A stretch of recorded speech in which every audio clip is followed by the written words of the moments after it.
welcome to Sips with Scrubs, a nurse podcast where we talk about the good, bad, and ugly of being a nurse. Today I am joined with Ciara.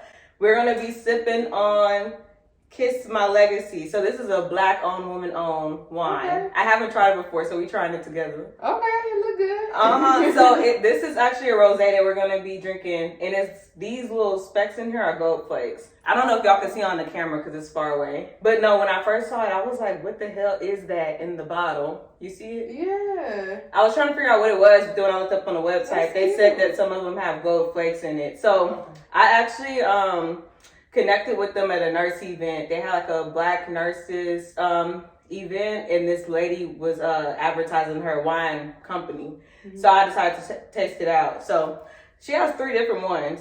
They got this one, like a red wine, and like a Prosecco type of wine. Really? Mm-hmm. I haven't tried the other ones yet either, so we're going to see what this one hitting for. So this is a rosé. She described it as a delicate ruby red in color with a lively, luscious, and smooth palate. And she suggested it to be paired with pork, chicken, cheese, and fruit. And the alcohol content is 15%. Oh, wow. So, yes, a lot. That's a lot. So, I don't know. I'm like, we're going to see what it tastes like. I feel like rosé can't really taste bad, but I don't know. I don't think I had a bad rosé. I haven't either. That's why I was like, let's start with this one. This one is safe. Yeah, that red one, I was like, I don't know if that one's going to be bitter or what. So, I wanted to try the rosé. And I chilled it. You want a lot like me? Or you want to? Okay. You can give me a lot. You can give me a lot, girl. I need a lot. Yeah, y'all. Ciara was telling me about her day, and I was like, at least we about to take a little sip or something. I need it. I'm going to start early.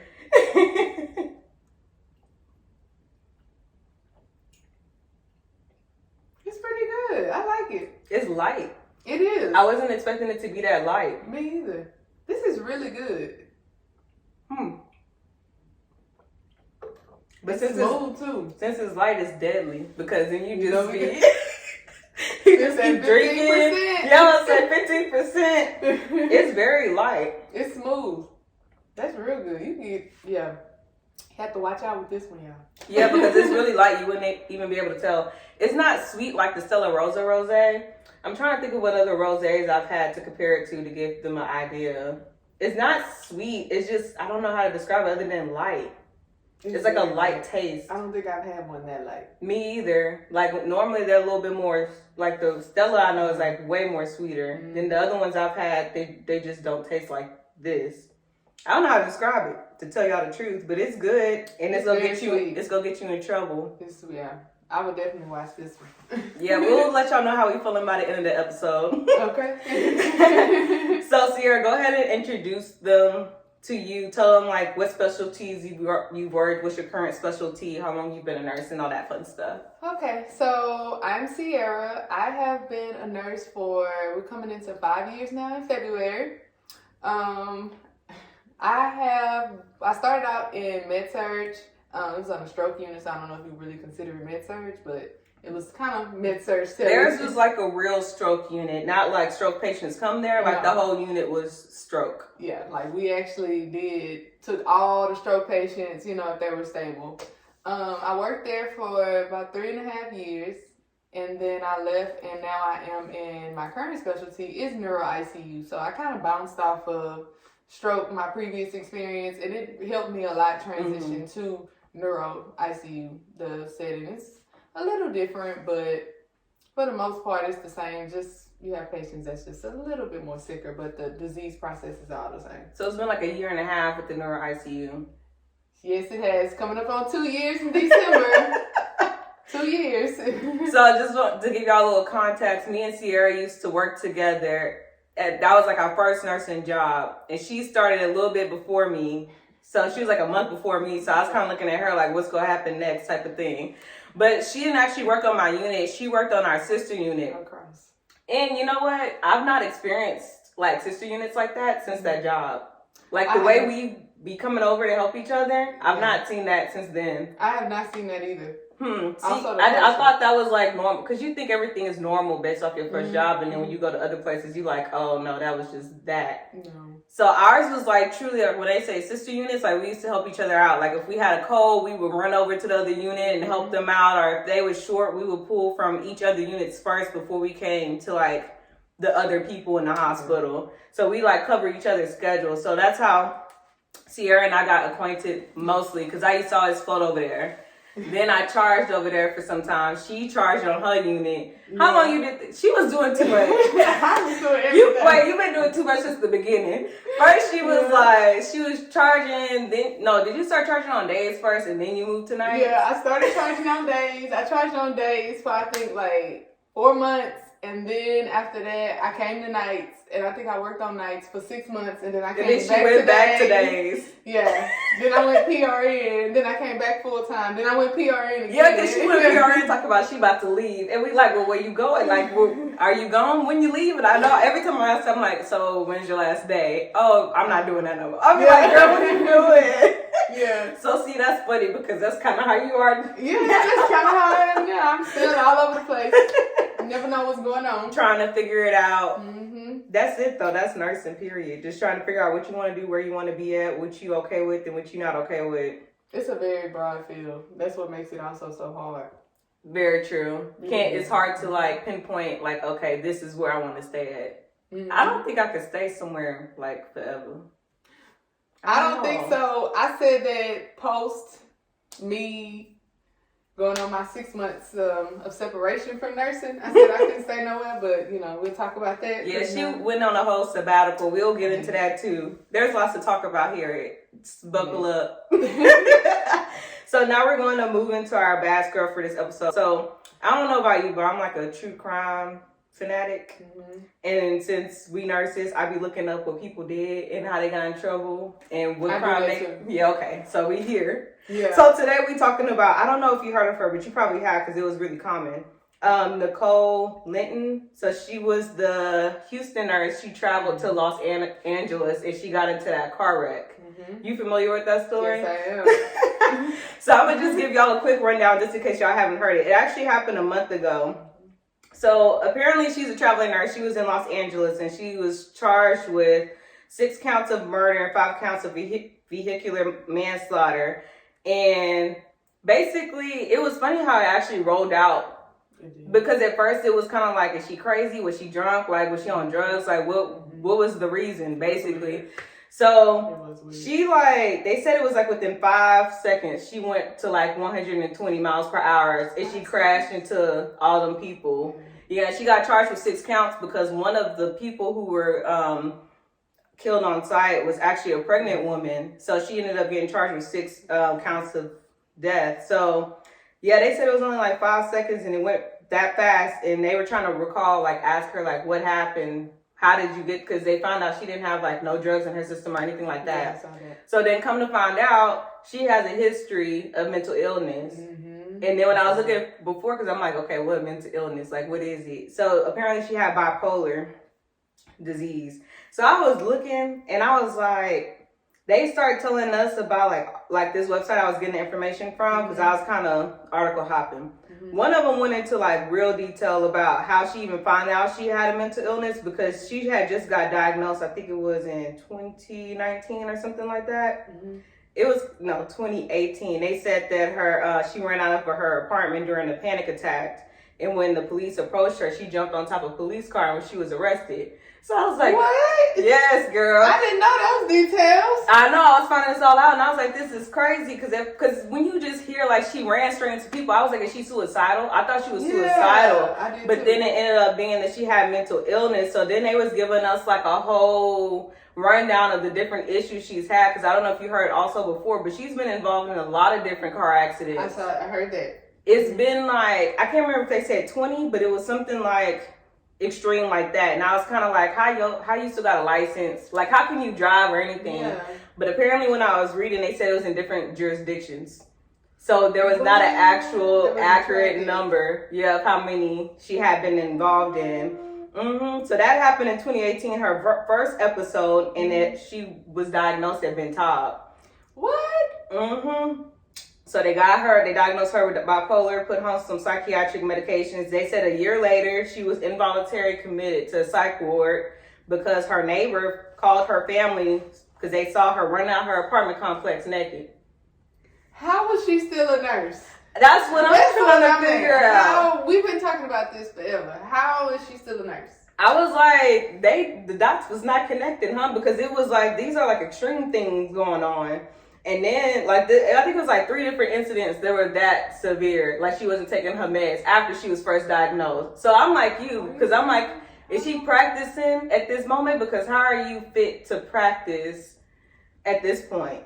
And then the car accident stuff, I was like, okay, different jurisdictions. But I was still saying, like, even in that one setting, 5 is enough. Hell, how we get to 15, 20 or whatever. How nobody caught this? And like the Texas Board of Nursing, they run everything else. They didn't run.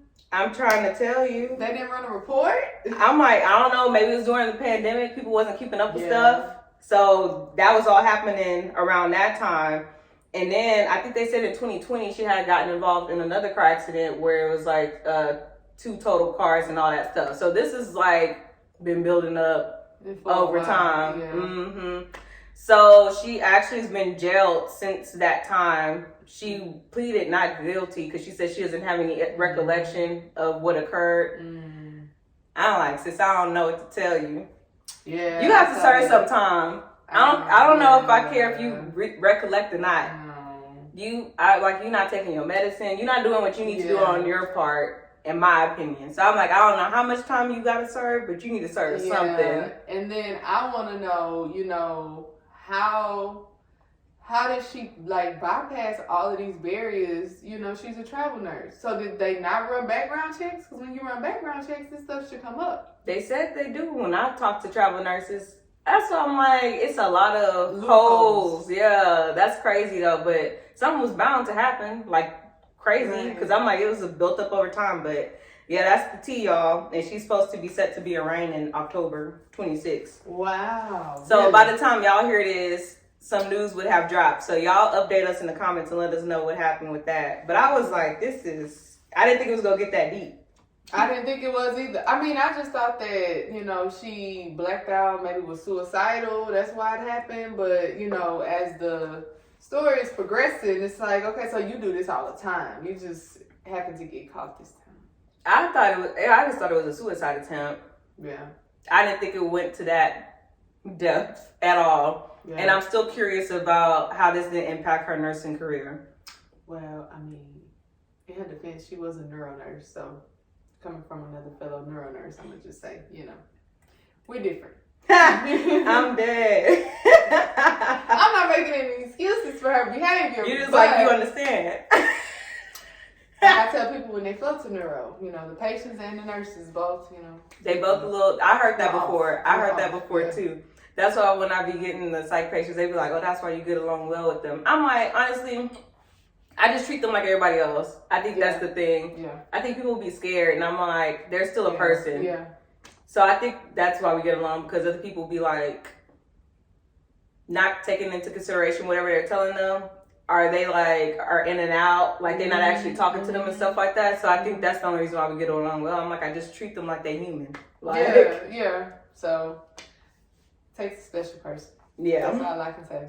So before we get into our main discussion for this episode, I wanted to get your perspective on this because you have this experience firsthand. So this is an advice question. So this nurse wrote, she's a current telemetry / med-surg nurse for a year, and she's looking to transition to the ICU and she's nervous. Any tips and tricks should she know before transitioning, and is the workload heavier and more hectic than med-surg? No, as far as the workload goes, med-surg and ICU, the only difference is you're not, in med-surg, you're kind of running around, toileting.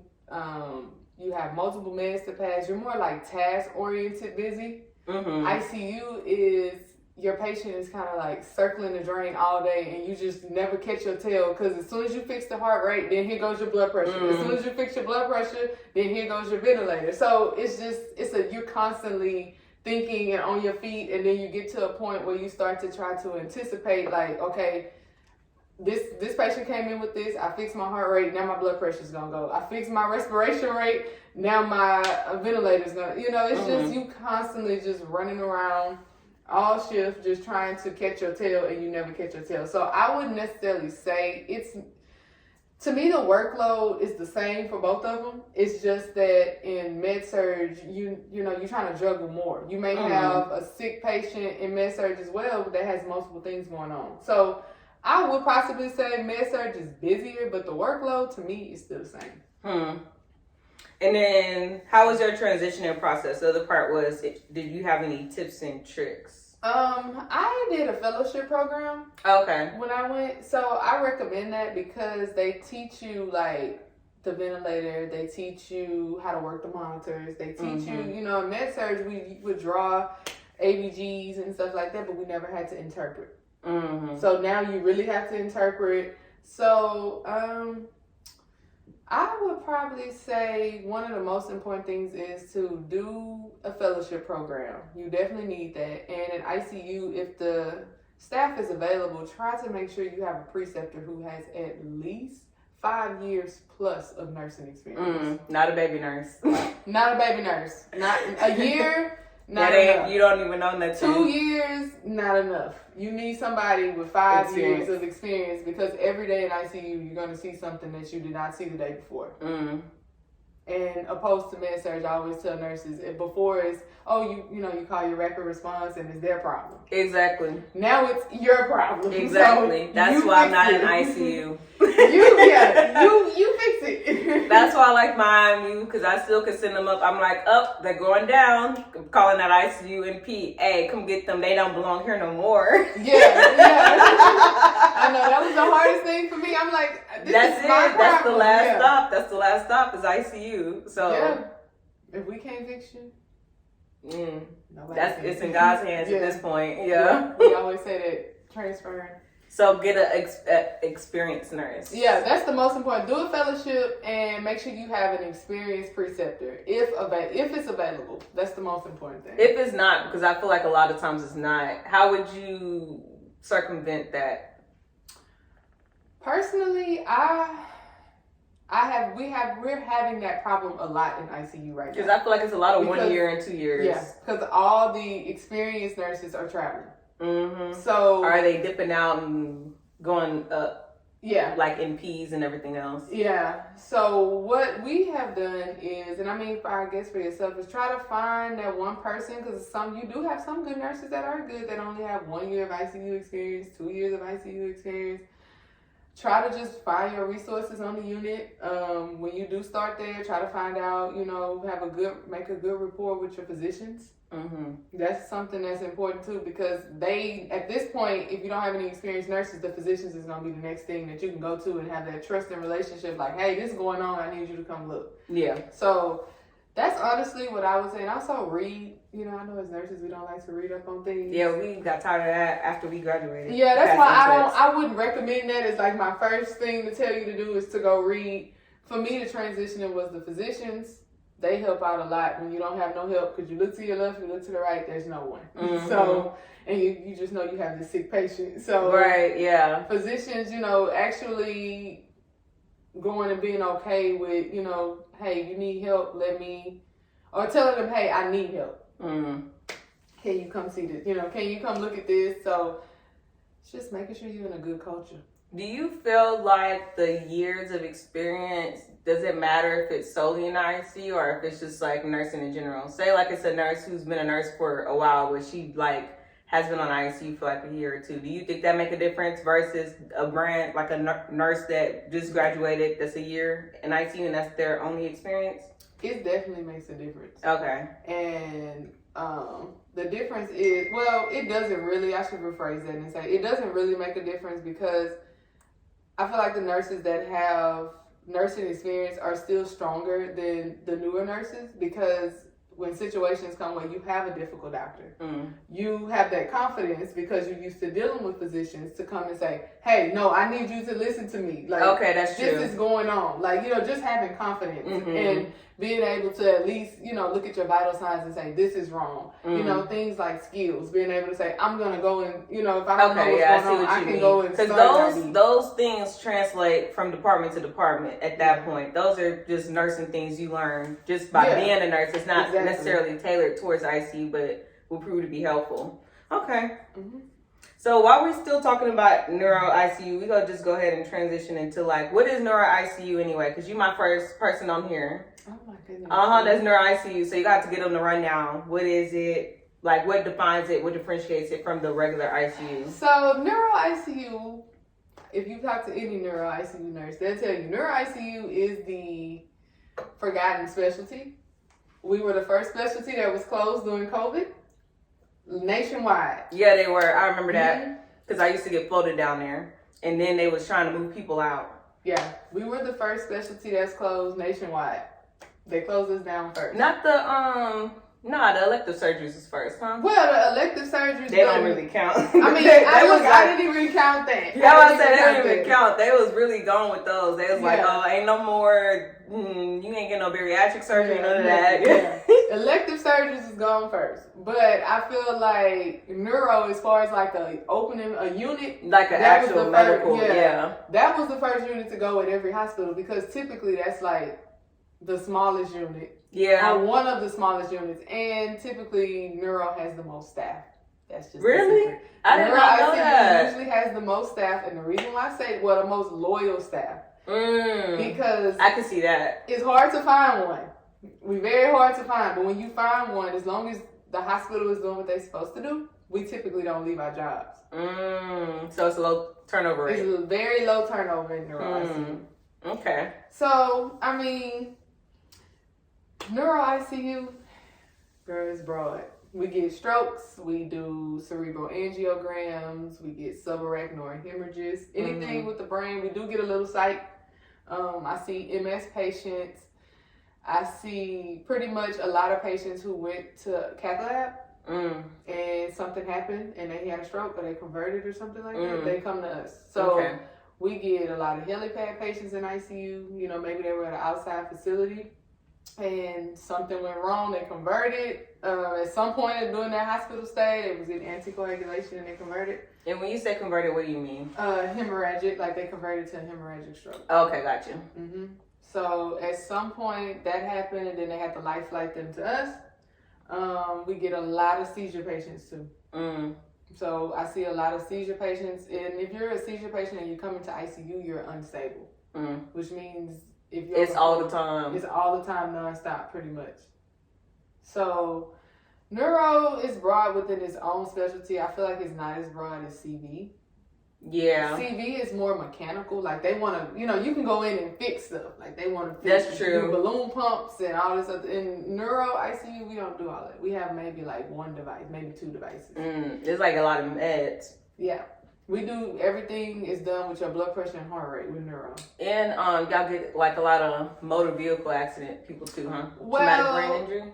If you add a trauma facility. Oh, okay. So, because you have just neuro ICU and you have neuro trauma ICU. That is true too. See, it's a lot of different ways that we separating these patients. Yeah, the first thing I always think of is stroke and TPA. Well, yeah, we get a lot of stroke, a lot of TPA. That's the first thing I think of, because I'm like, if they don't give them in the ER, y'all giving it. Usually, honestly, the ER give it, right? Yeah, we don't really give it, and they don't really move them because of the documentation. For TPA patients, they don't really like move them to another unit. They give them to y'all after they've already received it? Unless it's like an emergent case or like the TPA is going bad. Okay. Which means the patient is starting to hemorrhage everywhere. Because I'm like, TPA you got to give in less than 3 hours or something like that? What is it? An hour? Okay, so that's why ER normally is the one that does it. And then y'all get them after, because then I know they end up keeping them maybe like 24 hours or something on y'all unit. Yeah, we keep them for 24 hours in neuro ICU, and then they usually go to the floor. So so I be getting them after, and they be like, "Oh, patients received TPA on this date," and I be like, "Oh, okay." Yeah, I mean, but usually like those are your stable. So a lot of those are stable. So we don't even really we consider them neuro ICU patients, but we just watch them for hours. It's just monitoring. Yeah, and then after that they go. So those are not like our real complex neuro ICU. Like we even have a section for them in my current hospital that we just put all the TPA patients on in one section. Because y'all know they only probably gonna be there for a day. Well, if somebody had to triple with them, that's what I was gonna ask. That's what I was about to ask with the nurse to patient ratio, since they're like low. What's it called? Turnover. Yeah, so you would just be like, hey, since we short today or whatever, you get this one too. Yeah, like typically we try to do 2-to-1, and then we'll try to go occasionally 1-to-1. But if you're a 1-to-1, that means you have multiple devices. Like you may be on CRT. You may have what we call the EVD drain. We do those a lot too. Okay, tell the people what that means. An EVD. Yeah. An EVD is a ventriculostomy. What that is a catheter we've inserted inside your brain, and we watch for increase in your ICPs. So we can drain CSF fluid. The physician usually comes to the bedside. They put it in. It's a very tedious procedure. It's almost like, have you ever seen a bedside trach put in or something like that? No? They normally already have it before I get there. Before you get them? Okay. Well, they put it in at the bedside. Then after that, you kind of assist as a nurse. The nurse is the first assist. So you assisting this doctor. Sometimes you're sterile as well because you're assisting on this procedure. Other than that, they put it in. You monitor every hour, sometimes every 30 minutes, depending on how bad the patient is. It helps prevent them from swelling, if we can, or herniating. Honestly, I have only seen, in my nursing career, I have only seen possibly maybe 30% of my patients actually live to get the EVD drain removed. So if you're ever encounter a patient with that or hear about a patient with that, that means they are really sick. So, yeah, what else? I'm like, what else about EVDs? No, I'm just like, that's probably not a term most people hear all the time, so I wanted you to go into depth with that. That's fine. So what does the average like day in the life look like for you? Like, you just know this is probably gonna happen during your day. Give us like a little rundown of your 12-hour shift. So for my 12-hour shift, I usually come in. Of course, I get report. After I get report, we have this thing in Neuro ICU where a lot of us go to CT and MRI at 8 in the morning. So I may have to go to CT before I even pass meds. So I mean, I have to pack up my patient. If they're on a ventilator, I have to pack up, respiratory goes, but we have to pack up the ventilator, all the drips, everything, and take them down to CT or take them to MRI. So typically I'll do that, decide which patients have to go to that. Then we have to round with the doctors. Rounds usually start about anywhere between 9 to 10. And I'm at a teaching facility, so rounds, you have the resident, you have dietary is usually there, you have your attending physician, which is like your main physician, you'll have your fellows there, and we all get together, we all talk about what the patient's plan is, what we're going to do with the patient for the day, if we need to do any repeat testing, any follow-up testing. If you have any questions, like that's the whole gist of rounds that we do with the physician in the morning. Then in the afternoon, you pretty much, in ICU, we start to do our spontaneous breathing trials. We do ours at 2. Okay. So what we do is, that's when what a spontaneous breathing trial is.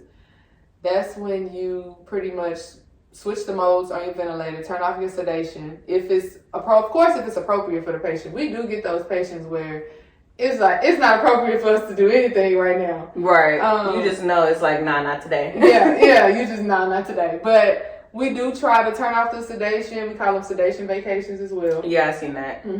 We'll try to do those and see, like, okay, is the patient, are they really getting better? Like, we get good neuro exams on the patient. Because once you turn the sedation off, that's going to really tell us what you can and what you cannot do. So, after that, we pretty much have like what we call ICU quiet time. Oh yeah, I see. Y'all turn off the lights and all that. that. We turn 2 to 4. We turning off the lights. Y'all don't get that in med-surg. Ain't no lights turning off. Oh my goodness. Some floors do. I experienced some floors that do, but a lot of them don't. When I worked med-surg, we had forced quiet time. When? That ain't where we was at. Yes, we had forced quiet time. I didn't experience that on your unit. Everybody needs to be quiet.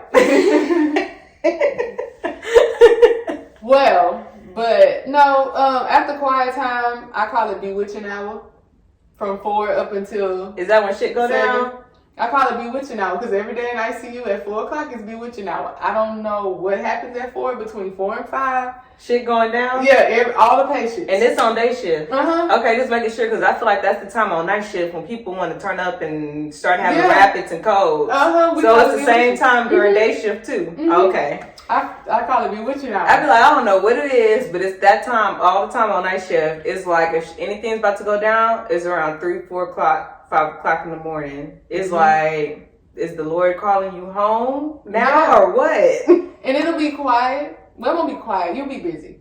But it won't, it just seems like from 4, 5, and 6 is bewitching hour all of a sudden. Everything that could possibly is going to go wrong. If your patient is going to have what we consider a neuro change, they're going to have the neuro change at 4 o'clock or better yet 5 o'clock when you're trying to, wrap up for the day. No, literally, when you like, all right, I ain't doing nothing else for the shift. We done, we good, you good, I'm good, okay, we good. Yeah, and it's like, your patient like, never mind. Like, nah, we not good. Yeah, we not good. It'll just be something random. Like, they've been chilling all day and then you just turn around, you hear a little monitor beeping. You ain't even, you turn around, you be like, really, this what we doing at 5 o'clock?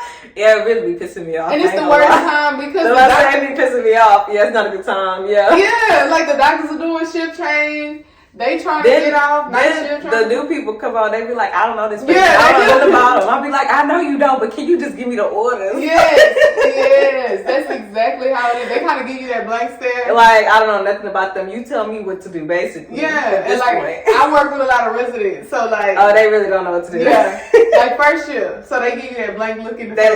You're like, hey. And you gotta get it together. You got this. Them, yeah. Come on, Dr. MD. You got MD behind your name. Yeah, come on. Yeah, like, so, I survived bewitching hour, even though I work from 8 to 5 anyway.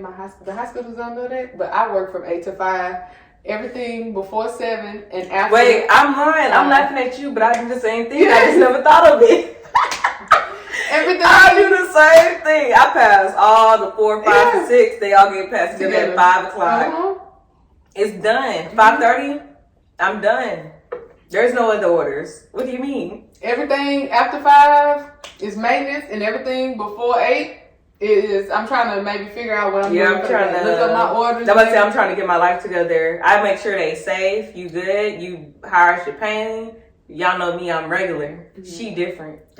Oh my God! Why am I different? It's not different. It's a different specialty. No, it's not. It's still the same. I've been med surg lately. I say. When I do bedside report, I ask all my questions because I'm not coming back until later unless you call.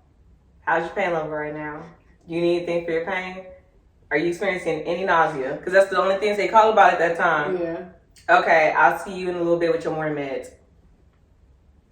I'm about to go get my breakfast and I'm about to go look up your orders. See, that's wonderful. Now, see, I can do that. She's going to CT. Yeah, I'm going to CT. She going to CT is different. Yeah, I'm getting ready to go to CT, MRI at 8 in the morning, or either something going on and the heart rate is going. Whenever you come in ICU, okay, this is the ICU thing, and every ICU nurse will say this. See, I'm telling you. When you walk in the morning and you see the big glass doors open and you see chairs sitting in front of your room, trouble. Or the crash part sitting. Oh, that's how you really know. You be like, oh hell, is that my patient? Yeah, and so me, I come in with my little backpack. I have my little coffee. I'm like, what's going on in here? I'm like, who patient is this? Yours. Yours. It's always yours. It's always yours. The charge nurse. Yours.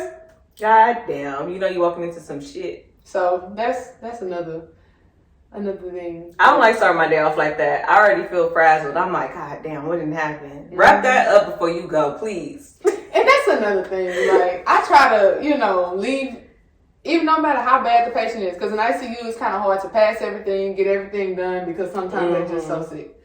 I try to leave, at least decent. Like, if an order came in on my shift, even if it came in at 6:40, I'm going to do that order for you. Because you don't know what's going on now. It depends on how I feel, but I'll try to. I'm different as of late. The old me did. During shift change, at least, I'd be like, okay, when I go in the room, I'm drawing the blood and talking to you at the same time. Mm-hmm. Lately, I don't have no loyalty to nobody. I'm float pool, so I'm like, you never gonna see me again. Yeah. I know. No, that does make a difference. Yeah. I'd be like, but I do ask. I ask like, oh, I can do it before I leave if you want me to. What would you like? Mm-hmm. Sometimes, most of the time, they be like, no, don't worry about it. I'll do it. And I'm like, all right, bye.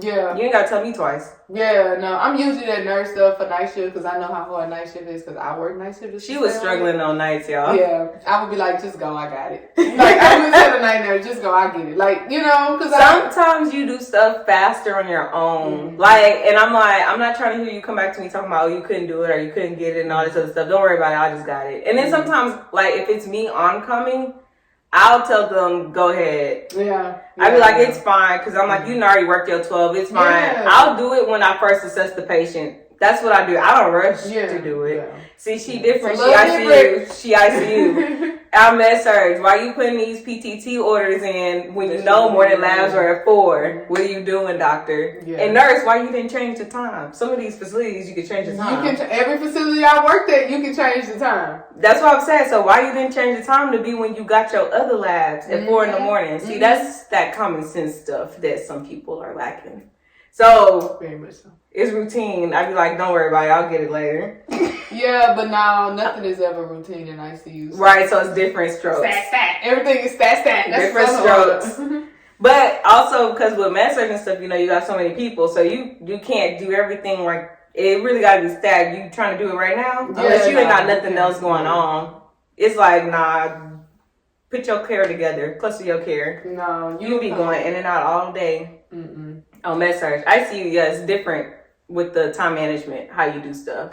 Yeah, it is different. I will say that but it kind of helped me coming from med surg because I know how to like what what's you just important? Said. Well, what's important, but also like, okay, we're gonna clump all this together and we're gonna do this. We're not running in this room. Yeah, I don't do that no more. Every hour, every 2 hours. No, if you have labs, and I'll even tell the residents, hey, look, I'm about to draw blood and I have to stick him. You need anything. What else do you need? Because I don't plan on sticking him for the rest until 12 o'clock when because usually labs are like every 4 hours. Okay. In ICU. So, you know, but do y'all have art lines and stuff? And y'all normally have lines y'all can draw from, right? It's not like y'all poking the patient, no? You poking the patient? It's 50-50. Look, I'm like, you poking the patient? 50-50. So, because of all the infection stuff, that's another thing that they discuss in like rounds in the physician in the morning. So, you have infection control there. And so, they're like, what do they need that IJ for? What are we doing? What are we giving through that IJ? What are we giving through that IJ? What do they need the art line for? What do they, and I'm giving them CHG badge, chill. Right. Make sure you document that. They died last night. Well, just still make sure you document the CHG. I gave them a CHG badge and we changing it every 7 days. Leave me alone. Yeah, it's the rules. It's the same everywhere. Yes, it's the same everywhere. But I feel like it's different with these ICU patients because they do have lines, but sometimes they try to take them out too early. You know, they want you to run all this sedation. I'm saying take them out when you know you about to downgrade them. Yeah. That's how I feel. No. Because you never know when somebody goes, oh, they look good one day and then they come in right back again. And it's like, oh, well, what happened? I feel like if you know somebody downgrading, go ahead and take it out and put in a regular IV. No. That's just me, though. They want you, like, the patient to still be on sedation, on the ventilator. Not breathing on their own at all. And they'll be like, oh, well, they don't need that. We can just put in a peripheral IV and run, propofol, which is a sedative, through a peripheral IV. And can you do that? Yes. I thought it had to be through, like, a different type of line, not a peripheral. They will run Versed, fentanyl, girl, propofol, all of that. Yeah, you see, so I'm like, and then why he not saying that? It can mix with some stuff, but I'm like, them IV line compatibilities, because I didn't float it to ICU a couple of times, and I'd be like, hell no, because they had us training one time, they was trying to do some, I just call it what it is, they were trying to do some fuck shit to us. When I was in IMU, talking about, if the ICU nurse ICU is short, y'all can float to ICU and take care of them patients. I was like, who can? Not me? No, that's a different skill level. Thank you, different meds too. I was like, I know some stuff, but I don't know all that stuff. So I was never going to do it because I was like, I already told them up front. First of all, you know who I am. I already had told them, you can float me there, but I'm not taking no patients. Yeah. I'll take some patient that I know you about to downgrade. Because some people in ICU, it's like, why are they still ICU? They should have been downgraded. Yeah. I'll take them people, but I'm like, if you trying to give me an ICU patient, ain't no way in hell, not on my nursing license. So that's what they try to do during COVID. It wasn't like even peak COVID. It was kind of like maybe a year ago, COVID. Yeah. So that's when it was like going up and going down. Like you didn't know if it was gonna stay or if it's going down. Yeah. So they was trying to do that. They made us take this ICU class. You can't train for ICU in a day. I don't care what you tell me. No. They tried to make us take class where we went over all the medications and stuff, and then we did like a shadow. Was that one? It was only for a shift, I think. Anyway, they was trying to recruit me. I'm like, I'm not staying down here with y'all. You should come to ICU. Hell no. ICU's biggest recruiter. Come to ICU. They always trying to take me. ICU They always try to take me. I'm like, no, y'all got that. I like sending my patients up to y'all and not worrying about them. No, but you would like it. You experience. The only thing I like about it is that it's 2 patients that I know everything about, or 3 patients I know everything about. Whereas like with med-surg, it's like, it's too much going, it's too many different people, too many complexities and all this other stuff. But then I always got one patient I don't really have to worry about. I'm like, you just UTI, IV antibiotics, you good. Like, call me if you need me. ICU, I gotta think every day. I don't want to think every day I go to work. Well, not necessarily, because you have experience. So what you think you're thinking about, you're not thinking about. Because you already know it by this point. By this point, after a while, you're gonna start to be like, okay, you know, this is what we're gonna do. This is how it's gonna go. I mean, I feel like I gotta think. Because I be like on edge. What we doing? You going downhill today? I'm be like. That's what not work. Like when I first got to ICU, I was like that. Like I had anxiety every day. See, I feel like you gonna jump, I'm gonna jump. What you doing? Let's go. Yeah, no. I was like that coming from med-surg. Like that's what typical, we doing. Like med-surg, IMU mindset. That's what I'm like, what we doing? But when you get to ICU, you like, yeah, they still living. Like as long as the green line is still going across the screen, you good. I mean, but you know, it's so funny, but it's true because even with IMU, like med-surg freak out over blood pressure, you be like, they be all right. Yeah, like there's nothing wrong with them, they be all right. But I just feel like I'm gonna have to think too much, so I just feel like I'm not interested. Because you have a doctor at 24. I know, that's what I did like. Yeah. I liked that I was like able to go outside the room and I was like, hey, because one of my patients wasn't really my patient. I was still shadowing. I don't know where my nurse was at. Anyway, now that I'm thinking about it, she was like, oh, you should stay down here. You good? I'm like, no, this is still your patient. I was in there. I can't remember. I think it was the heart rate was going down. I was like, oh, what the hell happening? Mm-hmm. And then before I was even like, oh, something is happening. Then P was already walking in. I was like, see, I like that. See? I ain't even really have to go get you. You already walking in. That's the bad thing about med-surg and IMU. You gotta hold that shit down until they get up there. You don't know where they coming from. You got to start the code. You got to run the code. Yeah. ICU, they already there. They see it when you see it, basically. Yeah. I like that about that, and I was able to get my orders like that. Mm-hmm. Whereas with med-surg, you'd be like, are we about to die, or like what are we doing? And I'm still waiting for my orders. At this point, I feel like I'm about to put them hoes in. Like, yeah, that's how it is. Like that's why I tell everybody like. I mean, after you get your experience ICU, because then too, like you just said, you'll learn to like, if you have to hold down the fort for a little bit, you can hold down the fort. Because you know, when we used to work, we done held down the fort a couple of times. Still holding I told them, I think I'm glad I came from the ghetto. That's how I feel. I feel like I came out the ghetto. Mm-hmm. And now I'm like, bougie. Because the people who's been bougie, they don't know nothing. They don't know how to utilize their resources. They don't know how to delegate. They don't know how to do anything. They don't know how to like, I don't even know. Like just from when one situation turns to another situation and how to make that work, they don't know how to do that. But I'm like, I'm from the ghetto. We didn't have nothing. We didn't have no staff. I was telling somebody recently, I was like, we used to be 6 to 1 with no tech. I tell them that all the time. They just laugh at me because when somebody has a triple in ICU, it's like, y'all look at Ciara's just working. Like, and like, I'll float to med-surg and I have my little vital signs card. And I'm just going from room to room with the vital signs card. That's what I used to do. Like, how? Then when I went to where I'm at now, they 4-1 with the tech and they struggling. And I'm like, see? Yeah, no. I'm glad I came from the ghetto. Me too. I tell everybody. I am. I'm glad. I didn't like the ghetto, but I appreciate the ghetto. Yeah, I mean, I'm back, but... You back in the ghetto? I'm back. The ghetto, it teaches you some things. It is, but I will tell you this. It's hard to go back. I tell them all the time. I'm going to just say this. It's hard to go from sugar to shit. Back to shit. No. That's why I'm still on sugar. But I know the shit, and I can appreciate the shit, how it got me the sugar. I mean, I go back, I think I lasted a month, and one of my other coworkers I used to work with, I said, I tried to do this with you, I can't, I'm out. I got to go. I'm PRN again. So let's backtrack. Okay. We've got too much with her to talk about. First of all, I want you to tell us about your experience with flip-flopping between day shift and night shift and then back to days again. Okay. Now we're going back some years, y'all. That was like, what, 3 years ago? It's still kind of current. Cause For real, you was still doing that? I was flip-flopping doing 16. I'm about to pour me another glass.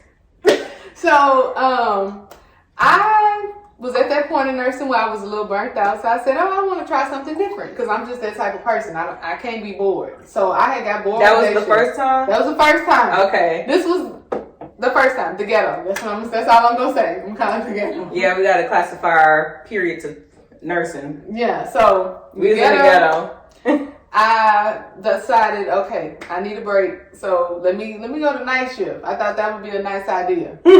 So I went to night shift. Don't get me wrong, it's a slower pace than day shift. It is. It's a slower pace than day shift. But I was the charge nurse on night shift.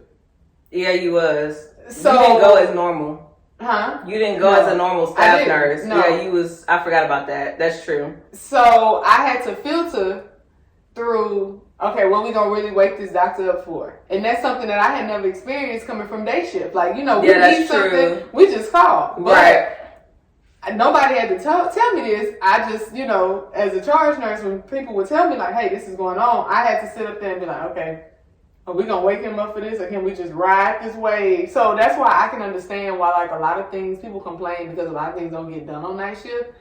I can kind of understand why. Some of the stuff I can understand why. Some of the stuff is bullshit, and I know it because I worked night shift for 3 years. That is true. That, of course, but that's with any nurse. That's on day shift. Stuff that should have been done the day before didn't get done. I agree. But some stuff. I feel like what the hell y'all been doing? And y'all 12 hours of existence. Y'all do none of this. Okay. Yeah. That blood pressure been 190 since how long? Exactly. Now, see, stuff like that, yes, I'm gonna call. But she know that she's a good nurse, or else she wouldn't be on here with me. Oh, some of them other people, I'm telling y'all what I've seen and what I know. They do some stuff that you be like, this has been going on for 4 hours, and you didn't call nobody. You didn't reassess. You didn't do nothing. Yeah. So cool. But I want to write up my own people. Just like, let me have my own slip so I can write people up for being negligent. I think about that all the time. Because I be like, what were you thinking? When I went back to the ghetto, that was the first thing I said. People over here don't care about their license and stuff. I'm telling you. So, but anyway, back to my night shift, day shift. So I thought that would be a good idea. Well, to go to night shift. Well, what I'm going to tell you guys is, it's different. It's different, and for somebody like me who nosy and borderline ADHD. Oh, she used to always say that. She was like, I'm too nosy. I need to be on days. I'm too nosy. I'm too nosy. Like, I was sitting up there watching Netflix doing, so y'all turn the lights off and nobody come? That was me. Like, no doctors, no family. Nobody. Like, I live for the hospital family tea. I know that is bad. Your unit was really slow on nights because the medications was already limited anyway because it was strokes. Mm-hmm. So it'd be like just the 2100 Eliquis and a couple other meds, unless they just had a bulk load of meds already from being like a sniff patient or something like that. Mm-hmm. Well, y'all had a lot of peg tubes. I will say that. And bed bounds. And bed bounds. But it wasn't, for the most part, y'all meds was like gapped. Mm-hmm. Y'all had like long periods of where there's nothing. On my unit, it was like antibiotics. But yeah, you were IMU. Before we was IMU, when we was med-surg. Remember, we was med-surg first. Yeah. It'd be like antibiotics and different wound care stuff and different stuff during the night. But yours was always like, it is busy on days because I work days over there too. But then that's when they're doing all the imaging, all the stuff. Yeah, so it was busy. But I mean, as a staff, on the staff nurse on nights over there, it wasn't too bad. But charging was different because then if you had to like ship out patients that were med surg and try to make room for stroke patients that came in, That's a different aspect Yeah. than some other units. Yeah. But it wasn't for me. I'm too nosy. I'm too nosy to be a night shift nurse because I want to talk to the doctors myself. I want to know what's going on. Okay, what we doing about this? What we doing about that? So that's why I couldn't. I lasted 6 months, y'all. How long were you charging on days before you went to nights? Probably maybe only like 6 months. Was it 6 months? It may have been longer. I don't know. Because I worked there, 3 years, 3.5? Yeah. Maybe a year almost. You was charging before you went to night shift? Mm-hmm. Was it that long? Yeah, because I trained like 4 or 5 people before I went to nights. Okay. I thought it was shorter than that for some reason. It may have been. But if it was shorter than a year, it may have only been. But it's different too. I'm thinking different too. We started charging earlier. We did. We had a choice. Than most people. So that's why I be like, was it only that time? Yeah, it was only that time. We didn't have a choice. Yeah, we was charging early. I think I wasn't even a year yet before I started charging, to give y'all a reference. Really? I know you was. I remember when you first started charging. Because one of them was going on vacation for a month, so they needed a relief charge nurse. I wasn't a year yet. That was classic for the ghetto. Yeah, I wasn't a year yet. I think I was like 9 months, or like somewhere by a year, but I wasn't a year yet. Because I was like, if y'all don't train me good, I'm not doing this. Because that's how I felt. Because I was like, I'm still new. But I was like... You did good, though. And I had our people over there on your unit. So that's when Maria was still over there. And Pablo and them. Oh, yeah. You had more than enough support. Mm-hmm. Oh, and then, and then on our other sister units, they had them older nurses who had been there for forever. Yeah. So I was like, okay, if anything goes down, I'll call them. Yeah. And called them I did when I needed them. Mm-hmm. So it wasn't too bad. We just came, usually.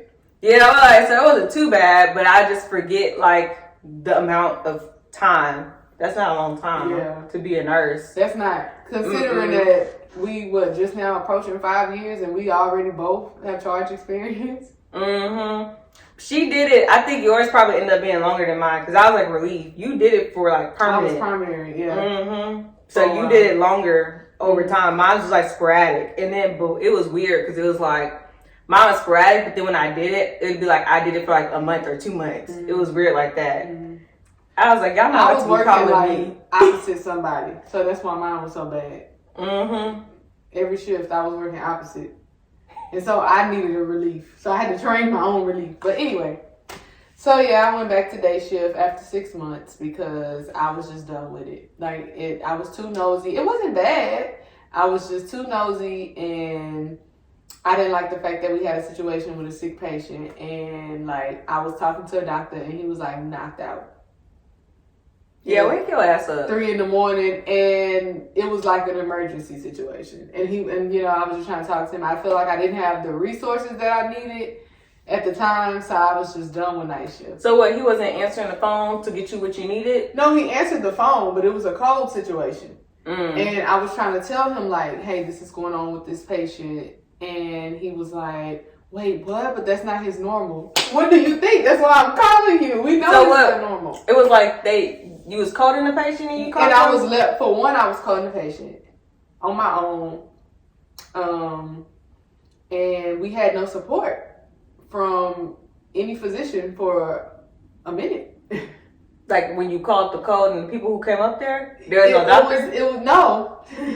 On night shift. I'm not surprised, y'all. I'm just trying to ask for clarity. Yeah, I was trying to make sure. I was like, are you calling the primary doctor to tell them, hey, we calling the code on your patient? No. Oh, okay. We button on the wall. You know what I mean? Okay, that's what I'm trying to figure out. But, at that same time, somebody got to call primary. Exactly, so that's what I was wondering. So I'm calling primary on the phone with primary, and primary is telling me, because he's asleep, like, that's not his normal. And I'm like, that's what I'm calling you. What else I'm calling you for at 3 in the morning? And we just had a lot of issues with getting resources up there to help us because it was night shift too. It is. So it was like pulling teeth to just get things done that I feel like we needed to stabilize this patient so that they can move to ICU. So that was the situation for me that I was like, all right, I'm done. No, I completely understand. I've experienced that before. Mm-hmm. Yeah. So then, my current place, I do day shift and night shift. Oh, you flip-flop between? I'm hired for day shift. I went back, so I'm hired for day shift, but I work like 16 hours. So I do like 2 16s and 1 8 sometimes. You like that? Yeah, I mean, because if I'm already there, I'd rather, like, I'm the type of person. What time is 16 in? 11. 7 to 11. Okay, I've done that before. So if to you release 2 of those, somebody. right. 2 of those and then 1 8 and you good. You know what? The 16 sound horrible, but it's not that bad. Not that especially if you already working days, because it's like what you got 9 o'clock meds and that's basically it. You still already know the person. Yeah. So it's not that bad. It's all long. I mean, if it's a bad shift, then it is long. But Yeah, it on a normal day, that's not too bad. Because I've done that a couple of times when night shift was short. I'll stay over for them. And especially on med surge, I'd be passing the meds so quick. I'd be like, Yep. and I've been with you all day, so I already know you. So it's like there's no confusion here. Yeah, and like for us, I would just stay to 11 so that we can transfer them to med surge. Because you know it's the raining beds at 7 o'clock. Okay, so yeah, you helping transfer them out, and then it's a lower nurse patient. I mean, the census. They don't need a nurse anymore. Is gotcha. Okay. So see, but that's how it works at an organized place. Keyword. Organized. You see the difference? Like they say, hey, stay to 11. We're gonna get you 2 beds, and then you can go home, and we don't need a nurse at all now. That does make sense. Yeah. So that's what they would do. I would stay to 11, transfer out my 2 little patients to med surge, drop them off, and I can go home. And that's good continuity of care too, because it's like like I said, you already know them. So, but I didn't know that they did that. They do, and I mean, in some places they do. So what they do on your 8-hour shift? I just work 8 to 5. So does a night shift nurse come in earlier when it happens, or it just give them time to get a nurse, transfer somebody, and then I just transfer over care. That's the only thing I don't like about where I'm at now. They do a lot of transfer care because like they'll float me to like a medical IMCU unit because we always the most staff unit, neuro. Nobody ever leaves neuro. So they will have me go over there and take patients, and then if they get a neuro patient. You said a medical ICU? Because they're not the same. That's what I'm saying. Nobody ever likes medical. They'll float me to medical though. I'm like, they're not the same at all. It's not, and neither is CV, which is, you know, if we ever get into why I flip-flop, that'll be one of the things I will bring up and say, why I flip-flop? Because the units I floated on was medical, and I know that ain't nothing like neuro, because I done floated to neuro ICU before too. They not the same. Neuro is a baby ICU compared to the other 2. Facts. Neuro is the baby ICU. Because medical, I'm like, that ain't no It's joke. wild. That ain't no It's wild joke. over there. So they'll You better monitor them drips. Is the bag almost empty? You need to call pharmacy now. Yeah, I have one like I do in my jacket pocket. Hook it up. Let's go. Keep this going. That's what I felt like I was doing. I'm over here looking at all the bags, how much I got left in here. I'm like, I need pharmacy to send me that now. It's gonna end in 30 minutes. Yeah, that's why you start calling pharmacy 3 hours before. No, for real. Because I'm like, no, this one can't stop. This one for blood pressure, like. So yeah, that's not the same as neuro ICU at all. But they'll like float us to medical because nobody ever wants to work medical. Turnover is very high in medical ICU. I can see that. And they'll have me there, but then they get a neuro helipad. And only certain nurses can take helipad patients. And they pull you back? They'll pull me back. So now I don't like that. Give report to another nurse, and then they pull me back, and I go admit or take over this other hot mess. Yeah, I don't like flip-flopping like that. Like in the middle of my shift. They do that a lot here. They'll flip us a lot. They did that at my other facility, my new facility I was at too when I was IMU. They didn't have a lot of IMU patients there because the IMU unit is still new. And I didn't know that before going there, or else I probably wouldn't have went there. I went there because I'm like, I'm IMU nurse. This IMU unit sounds good. And I didn't realize it was like that new where they don't really have like criteria for IMU patients and what classifies an IMU patient from med surge or ICU. Yeah. It's the doctor discretion. They don't know what they're doing. I'm like, this is what I've experienced. Like, this is like the blood, like some got to be unstable. It's like unstable, stable. Whereas I feel like ICU is just unstable. Yeah. No. Yeah, I feel like IMU is like unstable, stable. Like, okay, they was in AFib RVR. Okay, they on an amnio drip or something like that. It's like, okay. Like, we'll send them to IMU and stuff like that. Yeah, I'm like, all right, like the blood pressures Oh, in the they're doing 80s or something like that. Okay, we bolusing them. All right, fine. We want them to be connected to the monitor. That's the main thing. We just monitoring them more closely. But they didn't have a criteria over there. They'd be having med surg patients, IMU, and vice versa. I'd be like, y'all don't know what y'all doing over here. But I had one over there with that in mind. But because they don't really have a clear criteria, they end up downgrading people, upgrading people, doing all sorts of stuff. So then you'll flip-flop too. Because on my unit, it wasn't just an IMU. Half of it was IMU, half of it was med-surg. Mm-hmm. So it'd be like, okay, how many IMU patients is it now? Okay, well, now you go be med-surg. I'm like, well, I don't want to do that. Yeah, no, that's a lot. So that's how that's how it ended up being. You start off IMU, then you end up downgrading your patients. Or something like, you might not grade out 2 out of your 3. Okay, now give your 3rd one to this nurse, and then take these other med-surg patients. Yeah, like that. I don't like that. I don't like that And I guess either. because we didn't grow up like that. Yeah, literally. You know, like it was separate. Yeah. It was separate, and I didn't realize it was on the same unit like that. So that's why they do that. It's because all the staff is already here. So we go musical chair these patients with the amount of nurses we got. But ours, like you said, where we grew up, it was separate. It was separate units for IMU. So you just send them to that unit. But it was what it was. Like, we didn't switch. Nah, you stayed. When you started, that's what you stayed. Yeah, I'm like, it was just you, and that's what I like. I didn't like that flip-flopping back and forth like that. Mm-hmm. And that's what they do. That's what they do now. Like, it's a lot of flip-flopping. Still. I don't know, like, what is the benefit of that? Maybe, is it less costly? I'm trying to figure out. I think it's an experience thing because, like, at the time that it happened to me, that specific day when I was on medical, the physician was calling my personal phone, and he was like, "Where are you? Where are you? We've done something, or we've had a situation, and I need you to basically come and fix this." He like, whatever they did, I don't know what happened. It was a TPA went bad, so come fix them. Yeah, he was like, come fix this. Because then when I went over there, he was like, you came over here and took us to school. Because we didn't know. He did. The doctor did say that. Because they didn't know what they was doing when I got up with that neuro patient. I was like, oh my God, this man's going to die. But no, we fixed them. So, I mean, I think they do it because it's more of an experience thing. Like, but that has a lot to do with people like planning in the hospital that don't work in the hospital.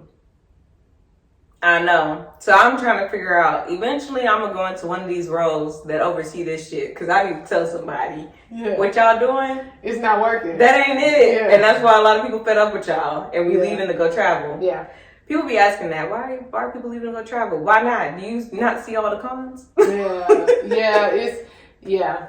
I mean, I have new grads right now because I just came back and they asked me, like, why did you leave the first time? And I just tell them, like, you'll see. I don't want to ruin the experience for them. It's bad, but it's just like a lot of stuff I feel like is like politics stuff. Because it's not ever anything with the patients for me. It's never for me, never. It's never anything with the patients for me. It's like the politics and how the organization is ran and things like that. And it's like, you wish it would just be about the patients. Yeah. That's what it should be about. Yeah. But it's not just about the patients. It's not. It's about the dollar. And that's a very sad thing. I don't like that. So before we gotta talk about your sabbatical, yes, but I want to get into your experience with precepting and charge nursing too. Which one do you prefer and why? I prefer precepting. You do? Yes, I love precepting. You like precepting baby nurses, or you like precepting like you experiencing this your first time? I don't like experienced precept. I don't like precepting experienced nurses, and I'll tell you why. I know she about to tell me. Because, I mean, they already set in their way. Well, if you knew the ICU, yes.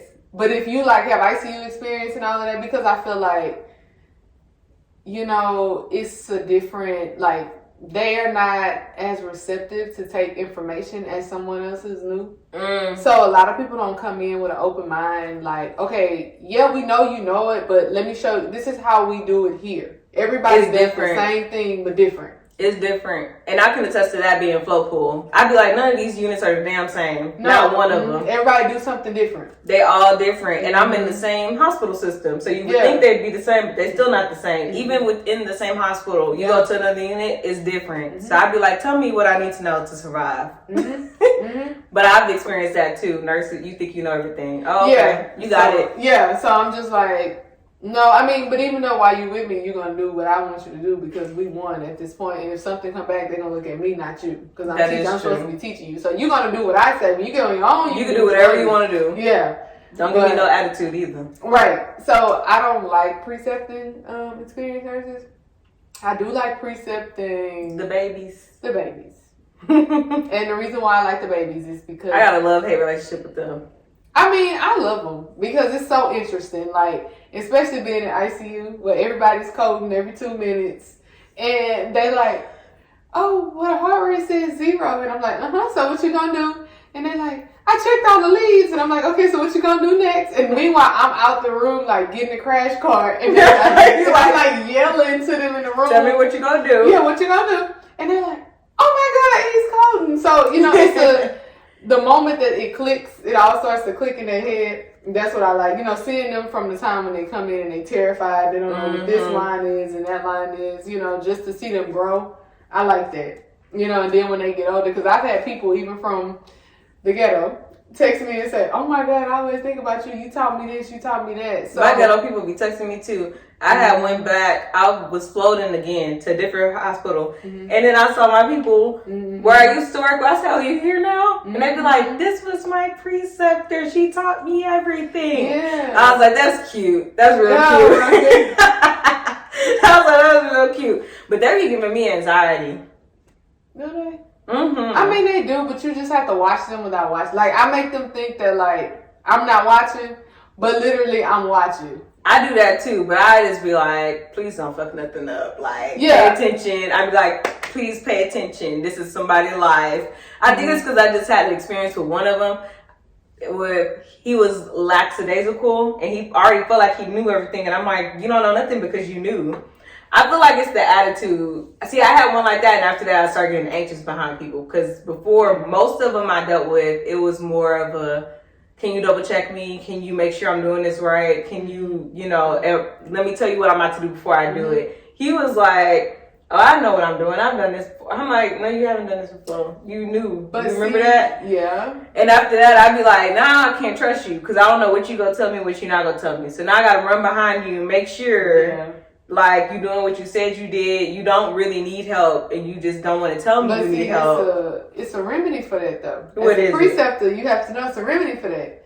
Because when you with me, you taking the hardest of the hardest. So we getting the ones that's cold, the ones that I talked about earlier with the 2 doors open. That's us. We getting all of those. I'm med-surg, so we ain't doing none of that. But even when I was precepting on med-surg, you had the sickest I would come in there in the morning, ask for the worst assignment. We would take the worst assignment every shift because you know what? You think you know everything. You want to. I mean, I would still like weed through that because I have a thing that like I work them up to taking 5 bad patients like that. But that's how I do all of them. I get you. I can because understand. When you get with you get on your own. They know you knew, so they they're gonna try not to give you that. Right. But if they do have a bad situation, they now know what to do. And that's what I aim for, because I'm like, I don't want you to be on your own experiencing something that you not experienced while you was precepting. But I want you to already kind of have an idea of how it's supposed to go, what you're supposed to do or whatever. That one gave me anxiety though. But that was like right when the pandemic hit too. So that's another reason why I was anxious, because I was like, this little boy about to die. I was like, he over here taking his hands. That's when we didn't know how COVID spread or anything. So he'd be trying to touch his phone in the patient room. And I was like, what are you doing? I was texting them, the managers, talking about, can you put him on a different unit? Because I was like, he gonna kill us. Because that's when we was COVID. Remember, we was like the only COVID unit. Yeah. And I was like, I think I was already anxious. Oh, yeah, word. Remember? That was when we first, so when I had him, we had just transitioned to the COVID unit. And I was like, I didn't feel safe. Because I was like, I know how to worry about myself. But to worry about somebody else and worry about myself, I was like, he gotta get out of here. He wasn't a bad nurse though. He actually turned out pretty good. But I was like, oh my goodness. And after that, I kind of been like, I'd be like on needles. I'd be like watching people. I'd be like, all right, you all right? All right. Let me know when you're not all right. But I hadn't had anybody since then. I just had students. That's easy. This is a day. It's different having a whole. I feel like you got like a relationship with them when it's like a real preceptor experience. You do. But if you ever get another one, take that hard assignment, especially for all the know-it-alls. I might do it. Take that hard assignment. That's gonna humble them. Take that hard. I'm telling you. Listen to me. Take that hard assignment. When they get that one hard assignment and they're trying to figure out where to start, okay, you think you know it all? Okay, we're gonna take the 2 worst patients on the unit. See, I don't want that because then I'm gonna have to end up doing it. I mean, you will. It'll be a humble. No. I know what you said. I'm like, damn, here I am. I gotta pick up all your damn pieces. I told your ass. You let them drown. I'd rather precept and put more good nurses out. Exactly. Now that I'm thinking in my recent years, I was like, I'd rather help society hell and train good people than to charge at this point. I don't like charging. I used to like charging at my old facility. I don't like charging because I feel like I myself had an incident where I stood up more for the nurses on a unit and I did what was right. And the hospital did not bag me for that. And I feel like if I wouldn't have stood up at that moment in time for what was right, something really bad could have happened or somebody's license could have been at stake.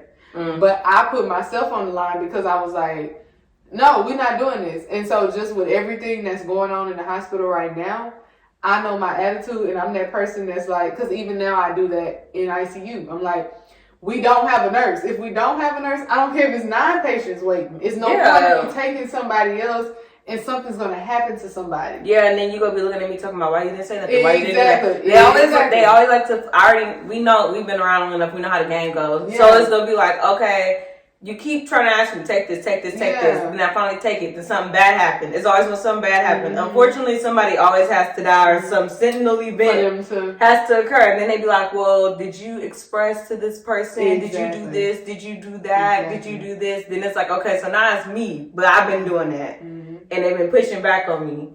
So I feel that because I was like, and I don't want to be responsible for anything that the other people not doing. So I choose not to charge. I've been asked to take the charge class at my current facility. I'm not doing it no more. I'm not doing it no more. When I came here, I told them I don't want to charge. Give me my 2 patients. I'll precept all day, and I don't want to charge. And they pulled to charge too. When I went to my new facility, I told them I'm not charging or precepting. I know some people from where we came from said that. I needed a break. They said they wasn't charging. Some people you work with at our old facility, they said they wasn't charging. New facilities. Yeah, I told them when I got there because they was already asking. I said I'm not charging or precepting. I did need a break though. Now I'm like, okay, I'm not gonna be doing it now because I'm flow pool. But now I'm like, okay, I'd rather precept than charge because, like I said, I feel like now I can like tell you how to be a better nurse and show you what that looks like and things like that. But as far as charging, I'm like, I really have to be with a team of people I trust in order to do that. Not in this political... The way the hospital is done right now, especially with all these agency nurses that's running the hospitals, I would not charge. Yeah, and everything comes back on you. Sorry. But yeah, no. So tell us about your sabbatical. Oh, my sabbatical. So, I was just in an ugly place with nursing, and I can say that, where I disliked what was going on in the hospital mainly. I was burnt out from COVID because I feel like for so long we didn't talk about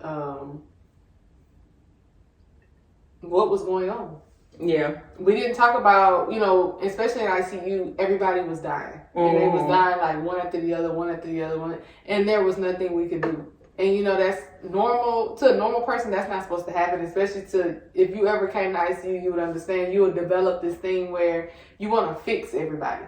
Yeah. Like you want to fix it. Like this is not. Yeah, we lose some of them because we know it's an unfortunate situation, but Everybody was dying, and then the hospital was just such in a desperate mode for staff, and you know, they had gotten to a point where they started to deny PTO.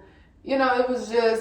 That is crazy. Yeah, they would like deny people time off, and it was just a rough time to be in nursing because they needed the staff. So they were desperate. Is. I was telling Jordan, like in hindsight, because now I feel like we a little bit in a better place. So now I can like reflect on what happened. I was like, low key, I think I got like PTSD or something from COVID. Because I was like, I be thinking like periodically, I'm like, do I need to see a therapist to talk about all the shit that I've seen? Because I'm like, the shit is crazy. Yeah. Really. When you really think about all the stuff we went through and saw, it's really crazy. So I tell people that all the time. Yeah. I tell people that. I was like, I know I have PTSD from COVID.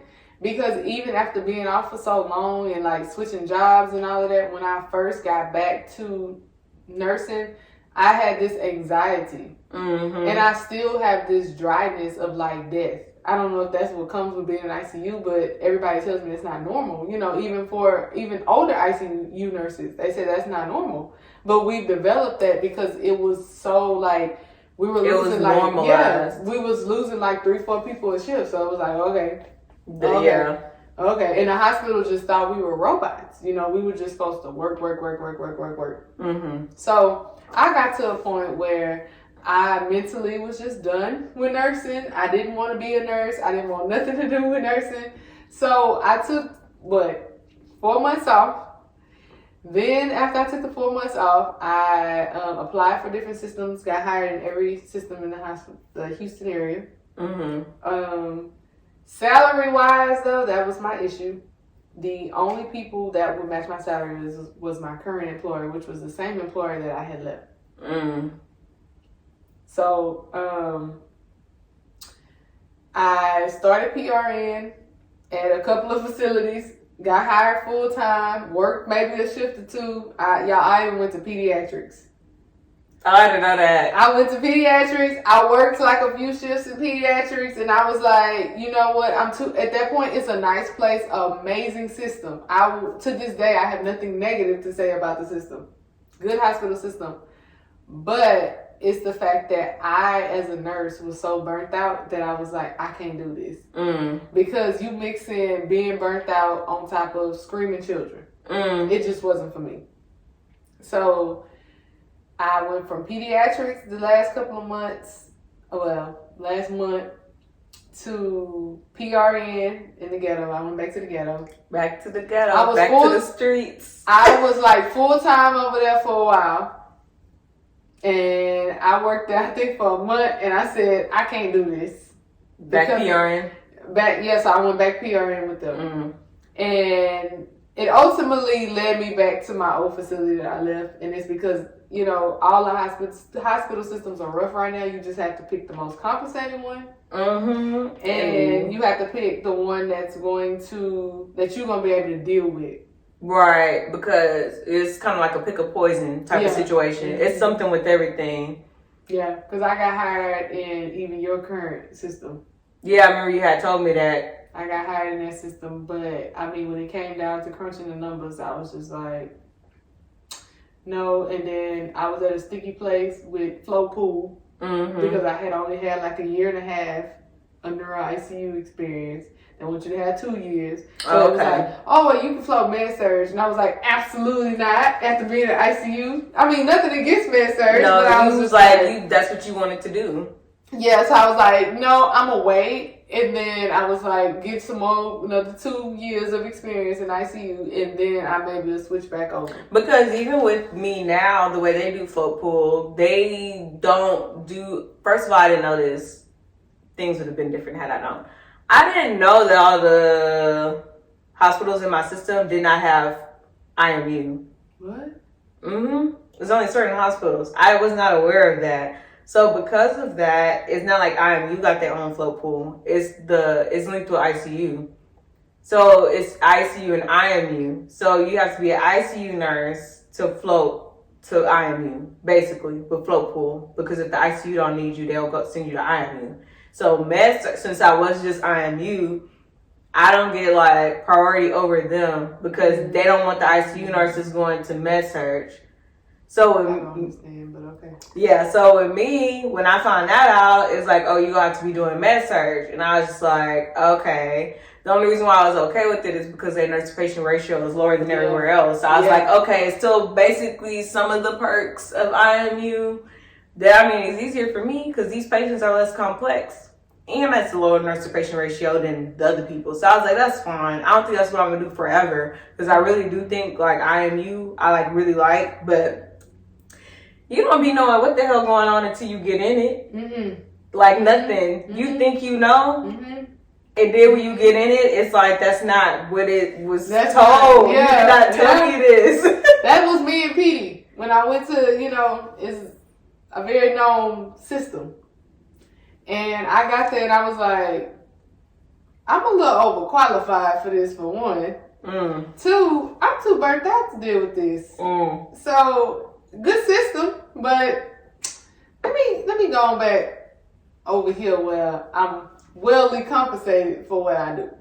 It was the same thing with when I went to them the first time with the IMU. Mm-hmm. I didn't know the IMU was new. Mm-hmm. I didn't know they was even considering. They was considering not even having an IMU. They did that during COVID. I didn't know that. They made the IMU during COVID, so they didn't know if they was gonna keep it after COVID or not. But that's why I came there, was for the IMU. Yeah. So, see, it's just like, okay. Well, it's a lot of games. Yeah, I'm like, you done said this, you done got me over there, and then now I'm over here, and then this is what it actually is and what it looks like in day-to-day life. It's like, that's not what you told me it was going to be. Why part of the reason why I ended up doing float pool, which is also kind of the same thing. Not totally, but just a small part of it was like, okay, I wasn't aware before that, but all right. Yeah, no. But that's the thing. Yeah, they just be playing all these games. I'm like, just tell me what it is so I can know, and then I wouldn't be having to like go back and forth between places. Yeah. What I've learned too in my job search of jumping from PRN, agency, float pool, all of that. What I've learned is they will do anything to staff their unit, and they will tell you anything, even if they're not supposed to talk down on different units within the system, but they will do. After COVID, it's like the managers and directors are like vultures. Yeah. They will do anything to staff their unit. And they will tell you anything. So you really have to decide, like, what can I put up with? What seems really real and what doesn't? Right. They all make it seem like it's peaches and cream. And like you said, you get there and you're like, this is not what you told me. Yeah. And it's not even the fact, because I feel like some of the stuff is like, okay, you didn't ask that in the interview or whatever. Mm-hmm. No, I asked in the interview. Yeah. They don't tell you. They say, oh, it's this, that, and the third. Then you get there and it's like, this don't reflect what we talked about. Okay, I'm staying here for this amount of time. And I already knew when I got there, I knew I wasn't about to stay. Yeah. I was like, I gotta do this for like a good year because I was, it was a bonus, like a sign-on bonus. So I was like, oh yeah, I'm gonna collect that check and then I'm about to go. Yeah. But I was like, the only reason why the float pool's so worth it is because they pay you like a lot. They do. So I was like, in okay. That float pool, they do. Yeah. So I was like, all right, that's cool or whatever with what I'm trying to do with my lifestyle. So I was like, that's fine. But I was just like, you would do better just being honest and transparent with people from the get-go. Then people wouldn't be leaving. Yeah, that's the problem. They don't, that aspect of the whole thing, they don't get. So yeah, I'm like, that just makes the most sense to me. I mean, like, think of it as a human. I'm like, damn, why y'all just think logically? Yeah. When you false advertising, then you wondering why people not happy. Yeah. When you get there, yeah. So, I mean, even when I interviewed to go back to where I am now, you know, just the things that she was saying, oh, it's changed and it's this and it's that. And I'm just like, how much really changed? Like, I know people that still work here and they was like, it's the same stuff. The only thing that has provided us some relief from like floating, because our unit got closed down. That's the real reason why I left. The only reason why we have relief is because they finally hired agency. So we not floating. I thought they was doing agency before. No, not really. Not for us. So they finally hired agency for us, and so we don't have to float. They trying to build, they're trying to get some of us back because they realized that was their mistake by shutting us down, and they were making us go to CV. We were having to float to CV, Yeah, that's not, like I said, it's not the same. And we asked for float pool pay, and they told us no.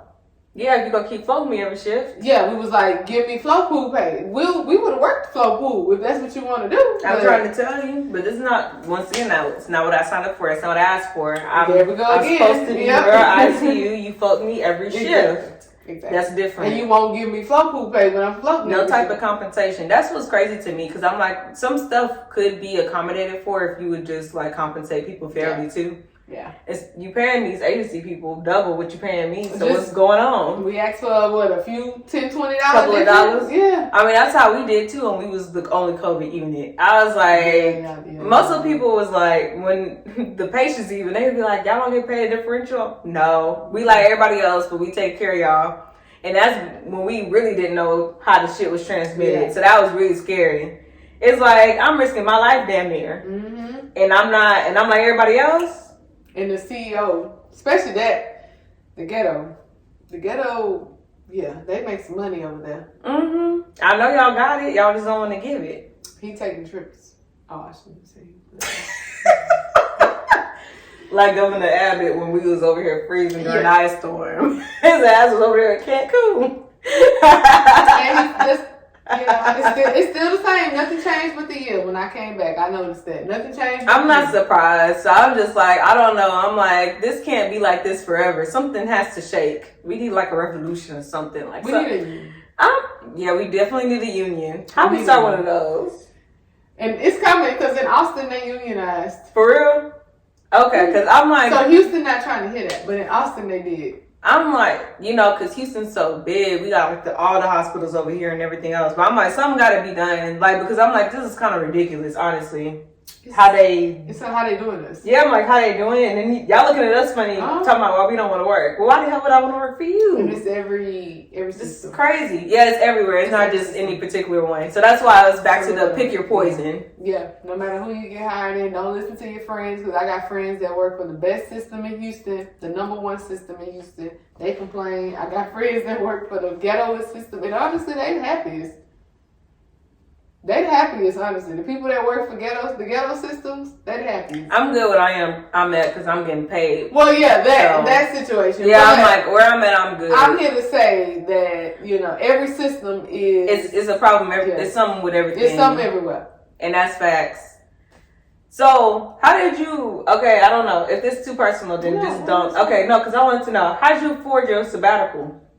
How did I afford my sabbatical? Because if somebody need to take a sabbatical, I'm like, how we do that? So what I did was I knew, and because I took my sabbatical in March, I went on a big trip to Fiji, and then I came back. So before I took my sabbatical, what I knew was I was going to do it because I knew I made a year, I think, in December. So all of December, January, and February, I worked to like 6 to 7 days a week, and they were offering a bonus. They couldn't figure out for the life of them why I was working all this overtime. Little did they know. Little did they know. And see, I wasn't even ready to go on my sabbatical when I went on my sabbatical. It was just I had been floated. It was one of those bad shifts, and I was taking an unsafe assignment. We were on Safe Harbor, and I just said, this is it. I'm done. Because I was planning on doing that to at least maybe April. And then they denied my vacation too. So that was kind of like the trigger. Yeah, that was like, all right, well, after this, I'm done. Yeah. So anyway, you got the nerve to deny me. Exactly. And my unit was closed. You see why I was so upset? That's part of the reason why I'm flow pool too. Can't nobody deny me nothing. This shit is mine. My time. I'm in my own schedule. And that's crazy to me how they do that with the PTOs and stuff. I accumulated the paid time off. So when I ask for it, if I have the hours, I should be able to work. Exactly. However you staff your unit is your business. It got nothing to do with me. As long as it's not like 4 or 5 of us trying to be off at one time. Yeah, but I'm like 2 people your staff should handle. Okay, come on, really? Give your people a break. It's ridiculous. I hate everything about the politics. I be like, see, this one folk pool. I don't gotta deal with y'all. This is crazy to me. And when I went back, I told them that. I said, if I put in another vacation and it's denied and it's not multiple, you can't show me where multiple people. Yeah, why are you saying there's no rationale? Where's the rationale? We letting one person. We even looked up the policy. Please. At my facility, they said, it's the manager's discretion. So at this time, we didn't have a designated manager because our manager had left. So the person that took over said, well, I'm only letting one person off at a time. See, that's just... But our unit was closed, but we were the most staffed unit in the hospital. See, the unit closed, so y'all all floating everywhere. Yeah, so it's kind of like... That's 10 to 12 nurses you float every shift. That's a lot of people. That's just... It irks me.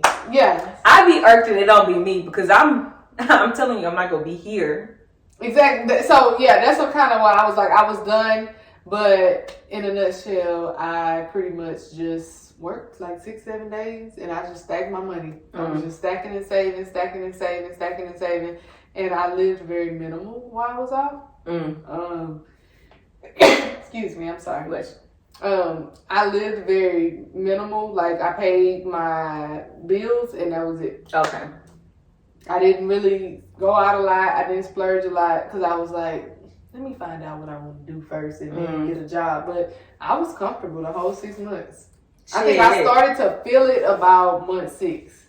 That's still a good amount of time. Month 6. That's why I was wondering how you did it because I'm like, you're not the first person who told me that they took a sabbatical. And I'd be like, I don't know if I cannot work for that long. I'd be like, but the time goes by fast. I know because even when I took like 3 weeks off from our wedding, that time flew by. But I get antsy. I got to do something, even if I'm working once a week, which is why that's fine. Flow pool PRN because I can work when I want to. Right. So I like that. Right. It's perfect flexibility for me. But I done had it might be 4 people who told me they took a sabbatical. Yeah. And it was months like that. And I'm like, damn, how y'all did that? Yeah, that's but you need it. And it's necessary, yeah. You need it. It's necessary because even now when I went back, it's different. I'm like, as long as the check cash on Friday. That's where I'm at. It's I'm not angry with nobody. I'm not upset with anybody. I'm just going through my shift, working. I have stuff that annoy me, but nothing to the point how it was before. Yeah, so I feel like every nurse, especially if you came off of COVID, you need at least 4. 3 to 4 months, you need to take that for yourself. You can do it. So hopefully y'all not spending all your money doing other miscellaneous things and save. I got my emergency savings, but I'm like, you need to take You need to take a sabbatical.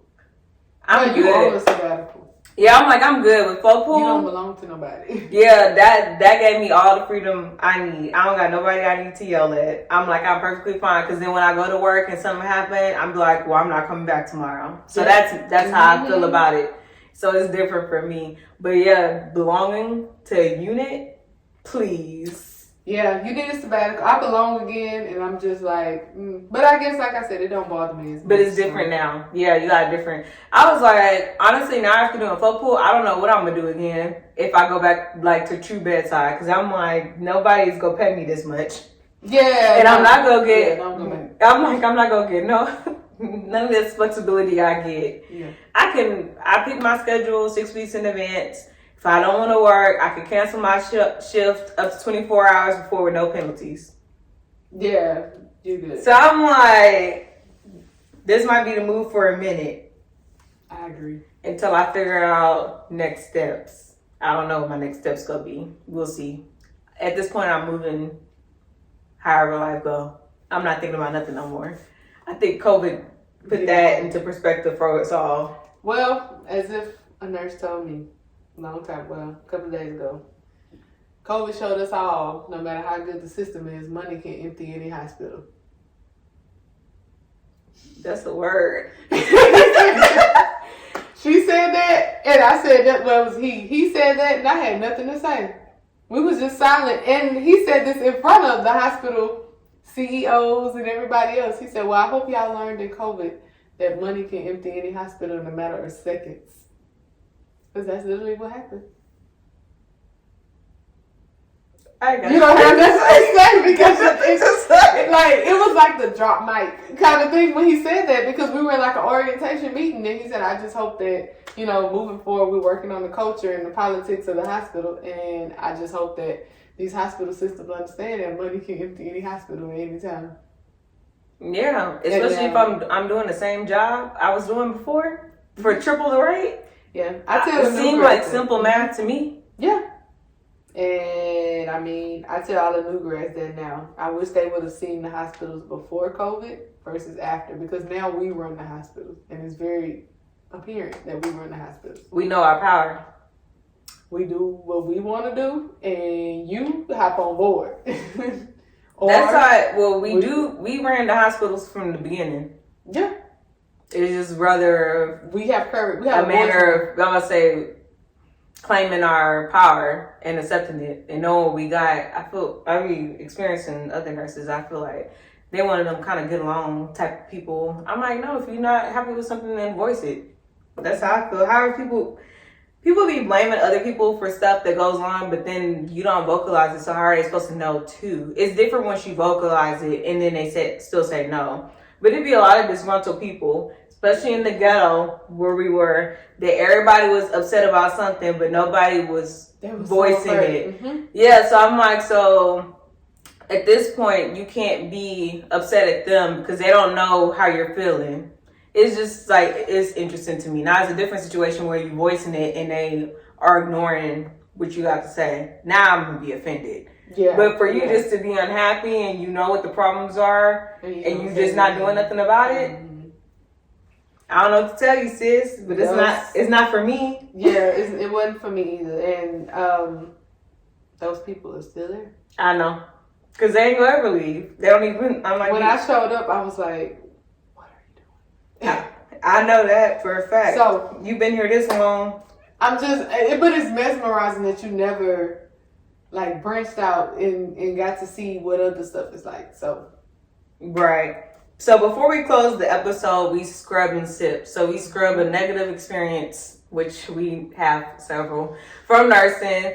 We share a little story about that, and then we sip to something positive before we go to end on a good note.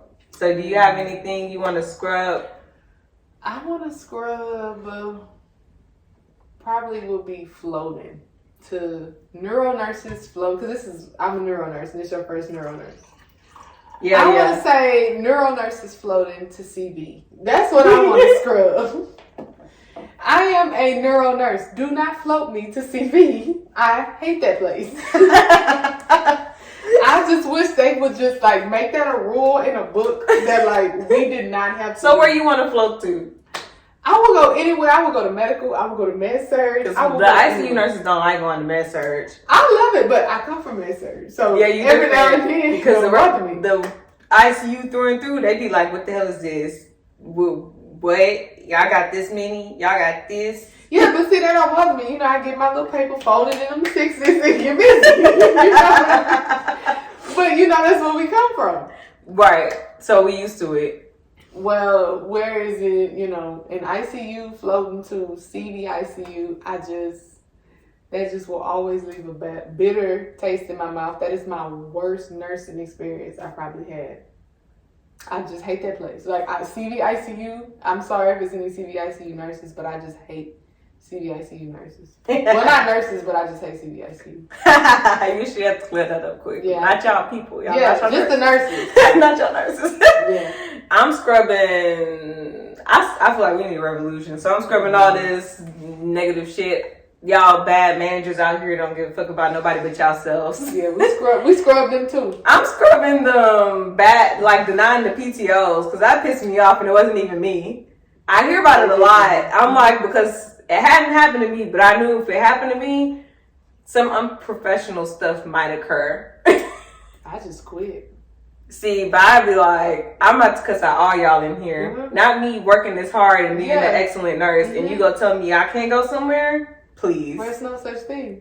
When I went to them, I said, you know, even the person I went with, they denied hers too. She said one international phone call, 3 days in a row, ask me for a doctor's note when I get back. I'll be calling in. I'm letting you know now. I'm not going to even lie to you. I won't be here. Mm-hmm. I literally prepare. Prepare the others. Exactly. Prepare the others. Now you prepare your schedule for I'm scrubbing all that, especially the managers, because I feel like you one of us. Like you supposed to know what's going on. Like the other people who've never been nurses before, I'm like, okay, you don't understand. You don't know. But I be holding the nurse managers accountable because I'm like, but you were me. Like you was me. Why don't you see? Was like I'm not understanding. So I don't like that. So I'm scrubbing that. You got anything you want to sip to before we close out? Y'all, we killed this bottle. We did. I'm gonna just finish it. And we still feel good. Yeah. I don't know. This don't feel like 15%. It don't feel like 15%. What can I say? Anything I want to sip to? I probably would sip to the money in nursing. The money and the opportunities that you can make in nursing. Endless. And the fact that we can do whatever we want to do. If you want to work part-time, full-time, PRN, like the freedom, like I don't belong to anybody from Monday through Friday, 8 to 5.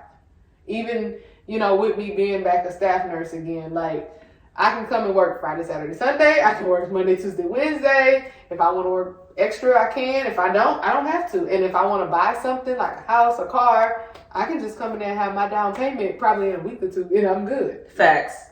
I'm with Ciara. I'm going to sip with that too. I'm going to sip to the float pool because I'm like the different opportunities in nursing, like the other jobs can't compare. So all the shit we talking, that's true too. But the other people be talking shit about their job, but they don't got the upside. But they don't got the upside that we got. We got the flexibility. We got the freedom to move around to different systems, different hospitals within the system, different jobs within the hospitals within the systems.